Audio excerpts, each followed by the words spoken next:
Vamos falar agora dos assuntos de São Paulo. A Polícia Paulista registrou neste fim de semana 2 arrastões, foi em prédios na região dos Jardins, que é uma das áreas mais nobres de São Paulo. Né? Pois é, hoje a gente conversa com Carla Lopes, lá em São Paulo, no nosso estúdio. Carla, sem outras informações sobre esses 2 arrastões aí, em menos de 24 horas, né? Bom dia. Bom dia, Raquel. É isso mesmo. Foi, assim, realmente com uma diferença de tempo muito pequena.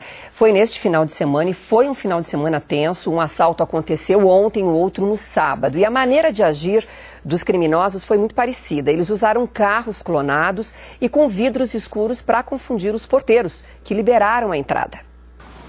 O condomínio não tem portaria do lado de fora. O único jeito do porteiro identificar quem entra ou sai da garagem é pela câmera de segurança. Os moradores têm um controle para abrir o portão, mas nem sempre andam com um aparelho. Os bandidos se aproveitaram disso para entrar no prédio, que fica na Avenida Brigadeiro Luiz Antônio, na região dos Jardins. Os 8 criminosos chegaram em 4 carros. Um era clonado e muito parecido com o de um morador. A polícia contou que os assaltantes entraram pelo portão principal sem nenhuma dificuldade. Isso porque o porteiro se confundiu. Ele pensou que os assaltantes eram moradores e abriu a garagem. Os ladrões, encapuzados e armados, renderam o porteiro. Conforme os moradores iam chegando, eles iam abordando na portaria e adentrando em apartamento de cada um. Em meia hora, os assaltantes invadiram 5 apartamentos. Eles roubaram relógios, celulares e dinheiro. Eles ainda roubaram um computador que armazenava as imagens feitas pelas câmeras de segurança do prédio. Os bandidos fugiram nos 3 carros e deixaram o outro na garagem do prédio. No sábado, uma quadrilha também usou um carro com uma placa clonada para fazer um arrastão em um outro prédio, também nos Jardins. Os criminosos renderam um porteiro e liberaram a entrada de um outro carro, onde estavam outros ladrões. Depois, eles abordaram os moradores do prédio, que fica na Alameda Jaú. A polícia investiga se há alguma relação entre os casos. O carro clonado, que foi abandonado pelos bandidos no arrastão da Avenida Brigadeiro Luiz Antônio, vai passar por perícia. E a gente vai falar um pouco mais sobre a segurança em condomínios. Nós vamos conversar com o Sérgio Meira, que é diretor de condomínio do Secov, o Sindicato da Habitação. Bom dia, seu Sérgio, tudo bem? Então, seu Sérgio, a gente viu nessa reportagem que os 2 casos têm semelhanças, né? Foram usados nesses casos carros clonados com vidros escuros justamente para confundir o porteiro. São situações, são casos que podem ter sido praticados até pela mesma quadrilha, né?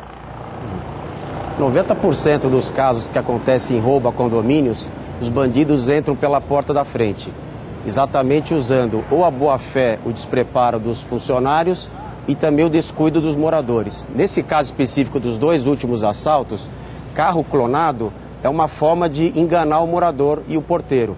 Por isso que a gente fala no Secov que quem tem que identificar é quem está dentro dos veículos. O porteiro tem que olhar quem está dentro dos veículos. Por isso, procedimentos como abaixar o vidro, acender a luz interna, vai facilitar essa identificação, que também pode ser feita através de câmeras colocadas na entrada da garagem. Ô Sérgio, falando ainda sobre esses cuidados, né? Existem alguns perfis que a gente deve ficar mais atento? Por exemplo, eu sei que a polícia, quando registra as ocorrências, a polícia acaba traçando mais ou menos uma média, né? Por exemplo, de pessoas que usam alguns disfarces. Por exemplo, funcionários de concessionárias, oficiais de justiça, ou então se passam por advogados, pessoas muito bem vestidas, que aproveitam quando um morador está entrando e acabam também seguindo logo atrás. Aí aproveitando da boa-fé dos porteiros, né? Que acreditam que uma pessoa bem vestida, por exemplo, tem uma índole, um caráter confiável, vamos dizer assim. Uma regra básica para o porteiro é a seguinte: na dúvida, não abra o portão. Você tem formas de confirmar se aquela pessoa é da concessionária, se aquele policial é realmente um policial, ele tem o crachá de identificação, o funcionário pode e deve ligar para o central para poder confirmar se essas pessoas realmente estavam programadas para aquele local e, na pior das hipóteses, a situação ficar difícil, chamar a polícia. Agora, seu Sérgio, mais importante do que equipamentos modernos no esquema de segurança do condomínio é, de fato, o treinamento de funcionários. Realmente, nós sempre falamos que o tripé da boa segurança é funcionários treinados, bons equipamentos e moradores conscientizados. mas nós alertamos que os equipamentos não fazem segurança. Quem faz a segurança efetiva são as pessoas que moram e trabalham nos condomínios. Por isso esse treinamento é importantíssimo e o Secov, através da Universidade Secov, dá cursos específicos de treinamento para funcionários e moradores de condomínios. E também fizemos um manual de segurança que realmente dá dicas ao síndico e ao corpo diretivo de como fazer medidas no seu condomínio de forma preventiva, evitando a principal arma dos bandidos, que é o fator surpresa. Sérgio, diante desses casos também não seria preciso rever alguns procedimentos? Por exemplo, nos 2 casos, os bandidos levaram os computadores, as fitas com as imagens das câmeras de segurança. Quer dizer, ou colocar esses equipamentos num local mais seguro, não tão acessível assim, porque prejudica o trabalho da polícia agora que não tem as imagens, né? É verdade. Primeiro é manter os equipamentos que existem em bom funcionamento. Nós já escutamos vários relatos da polícia que quando for averiguar, os equipamentos existiam, mas não estavam em bom funcionamento. O que leva também o morador a se descuidar. No meu prédio tem segurança, eu tenho equipamentos completos, eu tenho câmeras, eu tenho alarme e muitas vezes esses equipamentos não estão funcionando.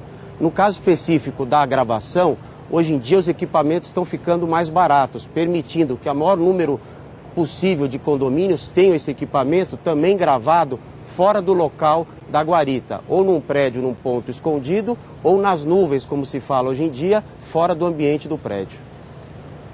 Agora, seu Sérgio, há críticas em relação à terceirização de funcionários. A terceirização, ela deixa o condomínio, o prédio mais vulnerável, na sua opinião, ou não? Terceirização é uma filosofia de trabalho do condomínio. Se a empresa for honesta e os funcionários deles forem bem preparados, vão funcionar como um porteiro contratado diretamente pelo condomínio. O que acontece muitas vezes na terceirização é que os funcionários ou ganham pouco e não estão muito interessados naquele trabalho e acaba fazendo um bico para poder alavancar outras possibilidades, ou ele não foi bem preparado pela própria empresa. Então o importante é conhecer a empresa que está sendo contratada, se efetivamente ela está preparada para fazer esse tipo de serviço. Seu Sérgio, muito obrigada pela sua entrevista aqui no Edição das 10 e um bom dia. Bom dia a todos, obrigado.